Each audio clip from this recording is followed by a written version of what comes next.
I gotta say, so far at least, the market's doing kind of what I expected. I was talking with someone yesterday after the close, and I had mentioned that my base case argument was going to be a gap down or a soft open and then a rally today. And of course, we don't have the rally yet, but it has to start with something. And this was kind of what I was anticipating. So when I got up this morning and seen that we were kind of weak, squishy, down a little, that perfect. It's exactly what it's supposed to be. Can't see my screen yet because I'm not sharing it. I'm still setting up the YouTube and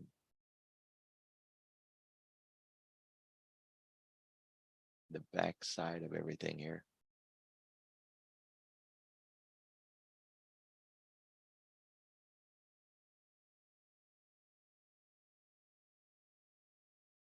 Powell should be done by noon, and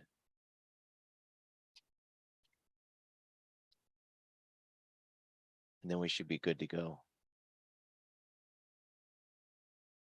The big deal is going to be the close of the EU today, just like it was yesterday.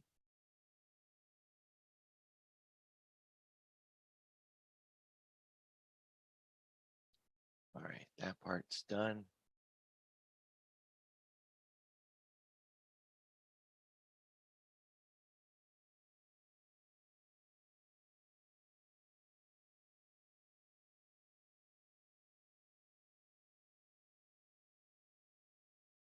All right, there we go.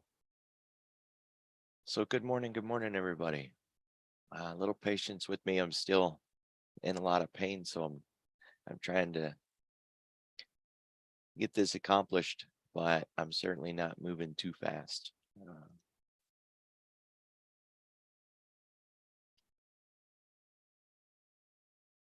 And I try to go as far as I can go. So we did have the DOE rate hike. We've got a lot of Fed speakers today: Bowman, Powell, Miser. And then we got European Central Bank, and we got Barkin later in the day. There was China was closed in the overnight. Remember, we had talked about that yesterday morning. We have crude inventories.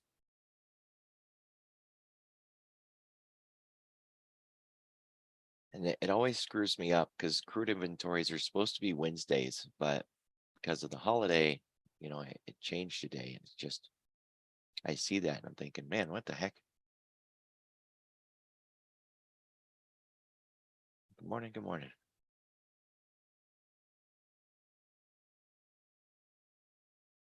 So these jobless claims are going to be a big deal today too.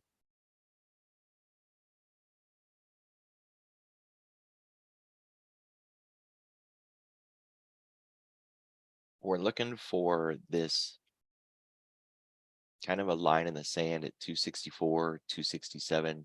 There's a stock chart floating around that has this kind of line in the sand. I've seen it on Twitter a few times.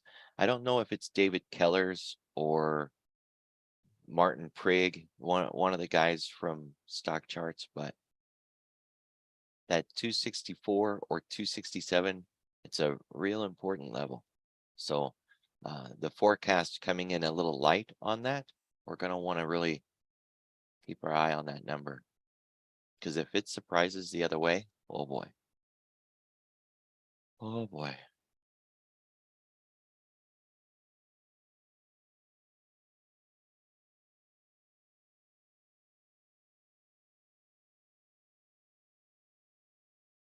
Otherwise, as you can see, it's a full house all day, nonstop.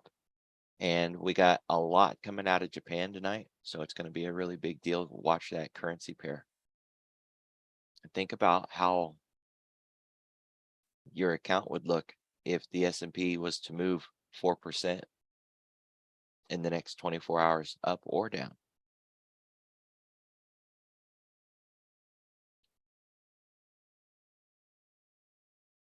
So we're looking at a weekly chart here, US dollar Japan with that 142. It's kind of a line from back here.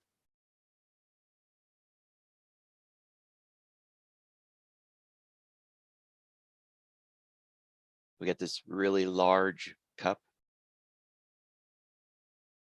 Didn't take quite a year to form, but it's a long-term cup. Gonna be looking for a little bit of a handle, and we still have to resolve all of this liquidity, right? Just we've gone through it, but we haven't closed above it, and that's what we need. Right, and of course, this the phrase liquidity, right? Obviously, those contracts from back there are closed, so it's not really, right?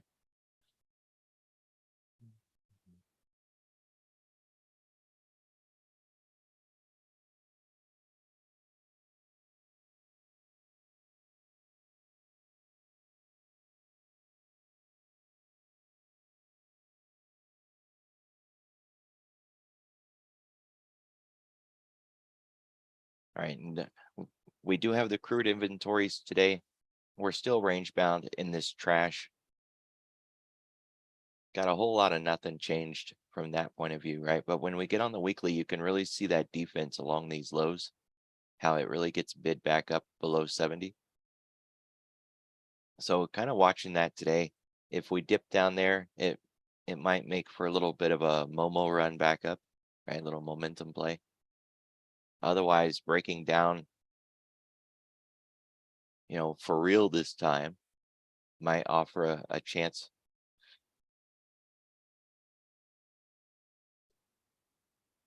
To maybe clean out some cobwebs down here, get a full sweep.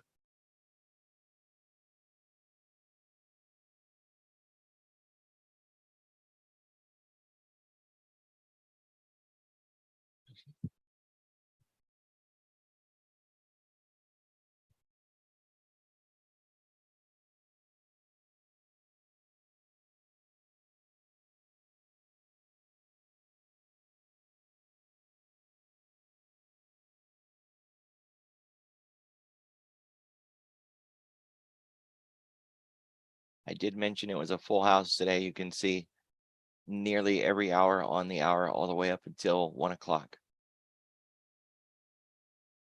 So 8:30, 10, 10:30, 11, 11:30, and 1. The additional auctions seem to be something that really I talk about, but I never really hear anybody else talk about. I don't care. To me, they're important. I keep my eye on the clock. Can't tell you how many times I've caught a V bottom perfect, or a topping out pattern perfect. Flip this market over just by recognizing what time it is and that we had auctions that day. The opportunity for something different to happen was on deck. Today won't be any different, but a lot of the actions we're going to see very likely are going to remain muted until Powell is done, right? Because even though it might be Operation Don't Rock the Boat, until he manages to get through it without rocking the boat, everybody's going to be watching to see if he actually wrecks.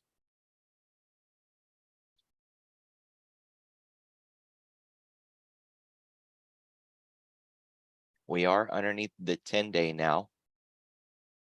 We crossed through it in the middle of the night through the Globex session, and now we're underneath it. The 10-day is basically sitting at 4,400, kind of round a little bit, but that's about it.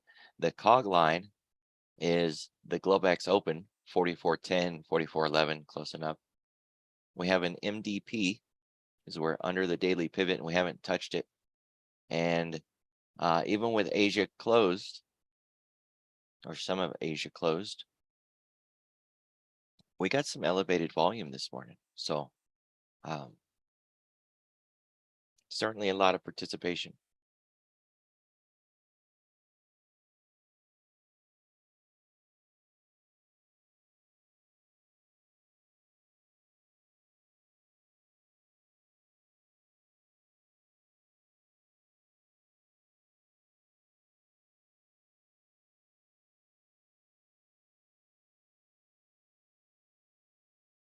now that we're under the weekly,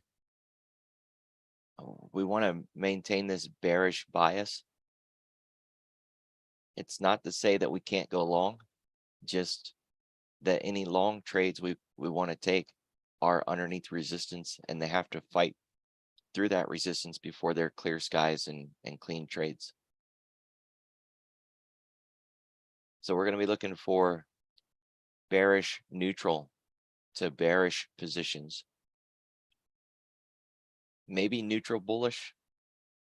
That would just be the idea that we don't fall more, but we don't really rise.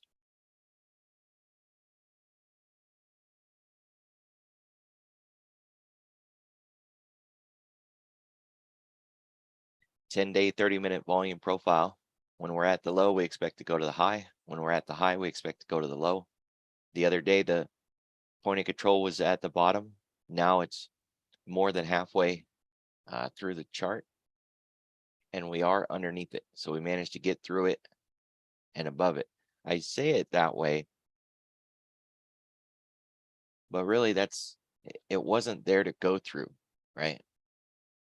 We've kind of talked about this before, how we're looking at it at a snapshot in time. It didn't look like this yesterday when price came down and hit this level, or on Tuesday, right? And it didn't look like this last week when price was here.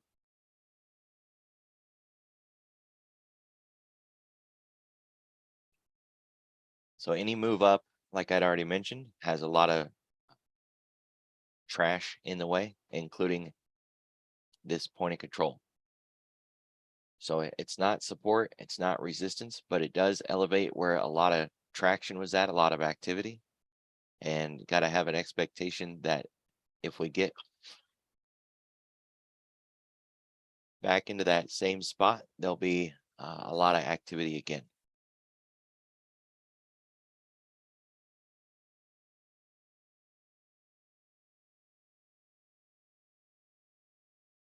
We would have had a VPOC, but it got hit right here.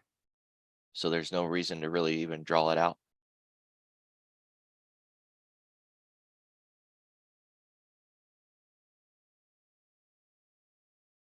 We do have one at 43.50. I'm just going to round a little bit. 43.50 and a tick, and then 43.55.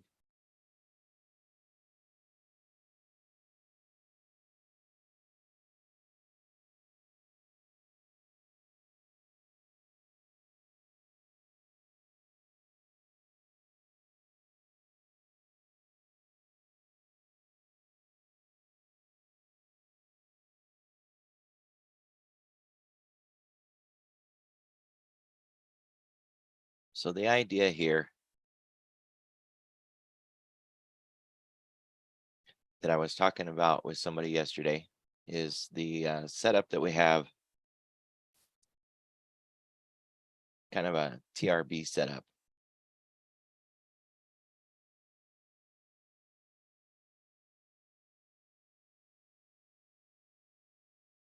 So we gapped down,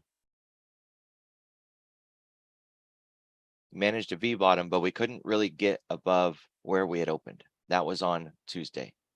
Then yesterday, same thing again. We gapped down, only this time when we rallied up, we actually managed to break out higher than the open, but we still couldn't get the gap closed. So now we got 2 days of gaps, and we got 2 days of these gap down recovery days where it's trying to get back up there, but it just can't get any traction. So what I wanted to see this morning was another one more, where we gap down, maybe test that low, and by around lunchtime or so, we get the breakout, we get that gap closed, we start squeezing shorts, get into the next level, and then the next level, the next close, and the next level, right? And you can get that full pivot reversal back up to the high in a single day.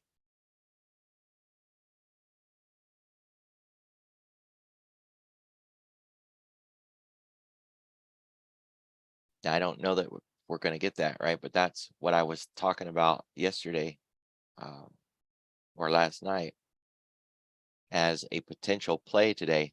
We we still don't have the setup yet. If you're looking to be a little cautious, you would want to see price at least get to the open here, that 43.80, if you're trying to be cautious. Otherwise, just getting the gap closed at the close of yesterday would be a pretty good place to start.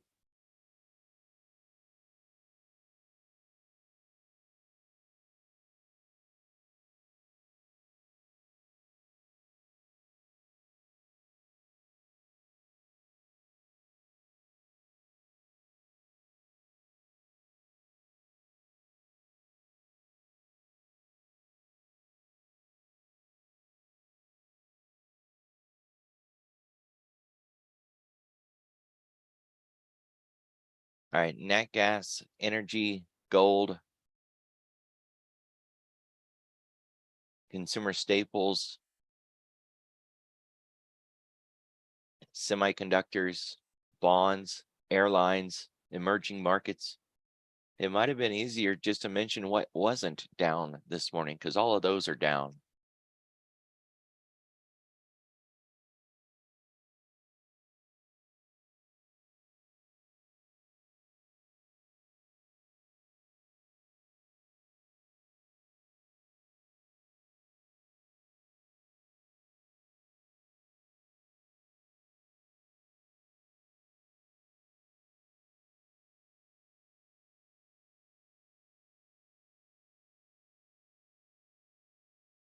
So industrials are up a little bit this morning. Not very much. I mean, really not very much at all.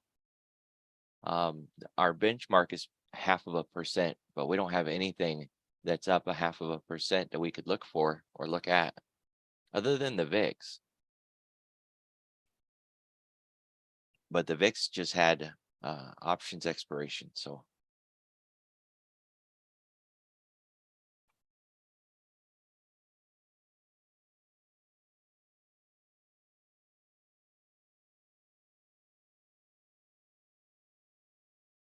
all right, so we can see a lot of weakness in USO.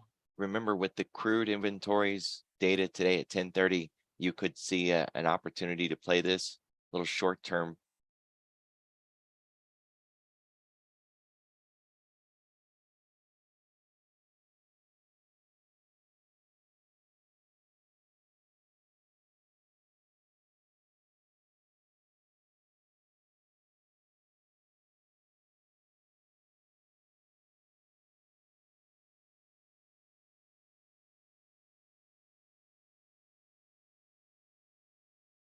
Now we've seen US dollar Japan was moving up. That'll account a little bit for the gold and silver being down, but gold and silver seems to be down a lot more than US dollar Japan has gone up. So it's not sitting like fair and balanced, right? You need to weigh it on one side or the other for any sort of ratio.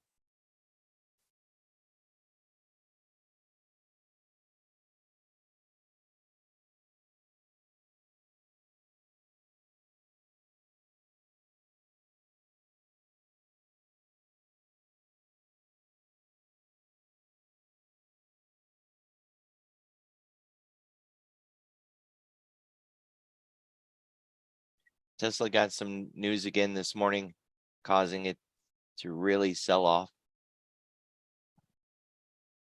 251 out here on the daily puts us underneath that 10-day. Now, I got to stress a little bit of caution with that when we're underneath the 10-day after having such a bullish market like that. This could just be a bounce off of that 10-day, right? So, got to be really careful with that one. We are really overextended when we look at how far away from the 10-week we are.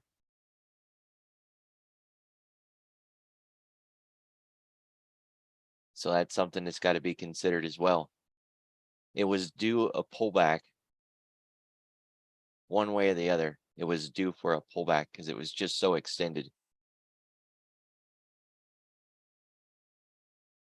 If you're long in Tesla, obviously where you got in matters. But if you're trying to answer if it's still bullish, as long as it's still holding the 786, then you're still good.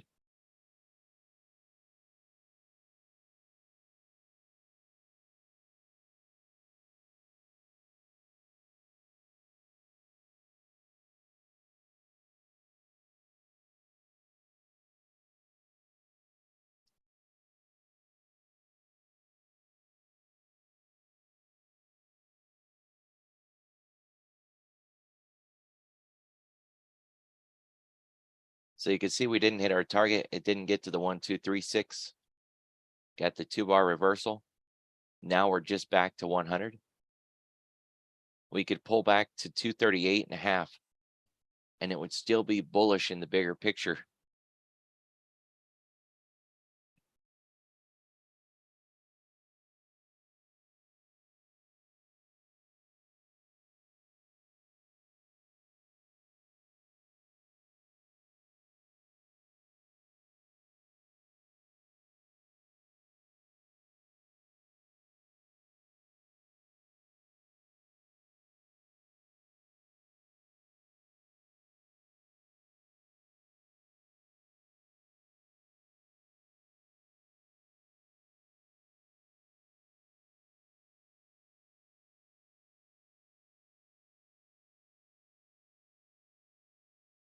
If you look at the pre-market movers this morning, it's got a lot of the FANG names: Microsoft, Nvidia, Google.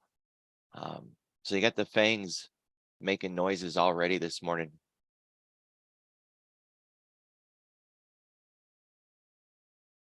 And the financials yesterday,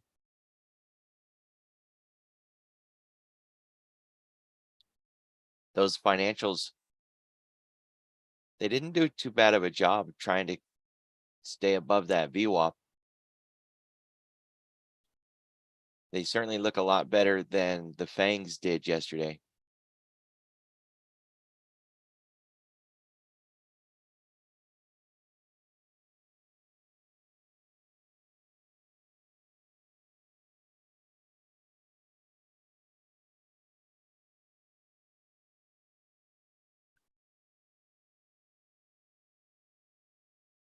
All right, so on the financials, this is the XLF and some of the names that make the weight.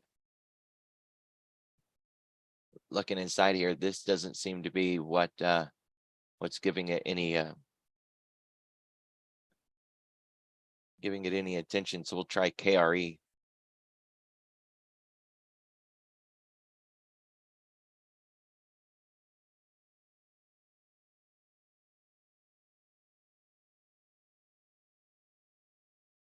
No, not in there either.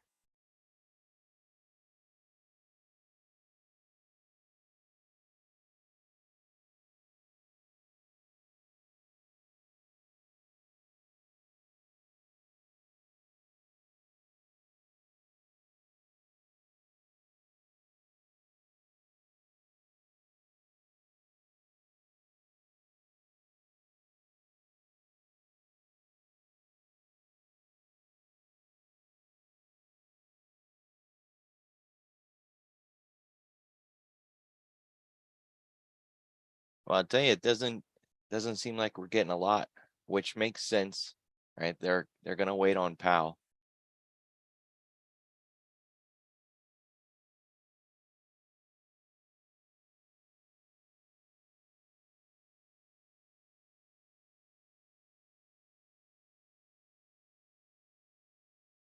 %19 of the S&P 100 is down 0.5%.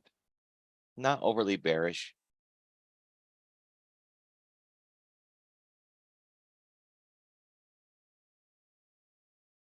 %20 of the NASDAQ 100 is down 0.5%. And again, not overly bearish. So still on a hurry up and wait. And I'm going to contend that after the morning session, when we get through lunch, we have the setup for a rally back up to the top, back up to the high of the pivot for the S&P.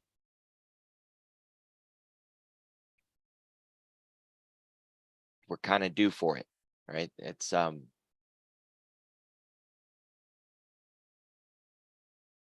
just keep in mind that if it does begin to fail, then our measured move is going to put us down at around 43.50 easy.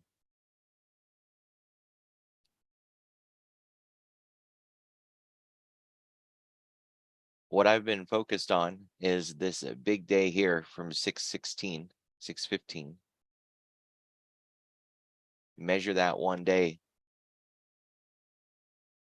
All of these days are inside of it. So we're IX10 inside of that 615 day. If we're looking at a micro double bottom, which would be the bottom from here and then the bottom here, a good double bottom is a bear trap, and it's supposed to do that. But how do you know it's a double bottom and that we're not just breaking down to go down? You can use these fib levels. If it is a double bottom bear trap, then it should turn along those fib levels and start to run the strat, right? That machine gun reversal pivot, whatever. It's not mine. I didn't name it.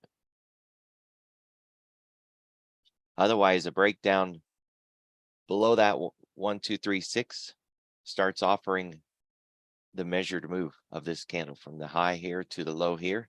That's 100%, right? So then 50% of that and 100% of that.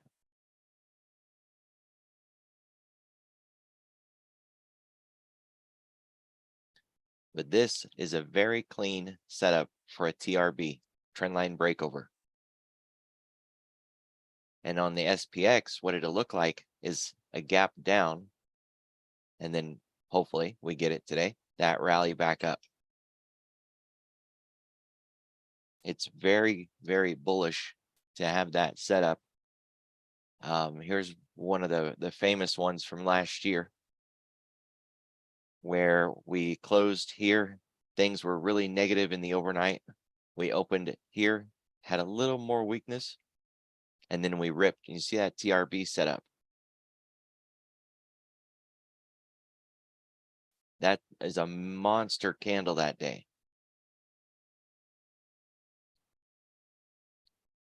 So same setup here, TRB, not as clean, not as good as an example. A small gap down, rally up. The TRB, one of the reasons it's so good is because that rally candle is often 2 or 3 times bigger than the average candle around it. So it makes it even better just because of how much momentum that there is in that thing. So that's what I'm watching for. Just remember, it doesn't owe us the move. So, you know, you got to see the setup. Don't just take it on faith. I'm going to cut this short still. See you guys tomorrow. Be careful, be safe. Watch the clock.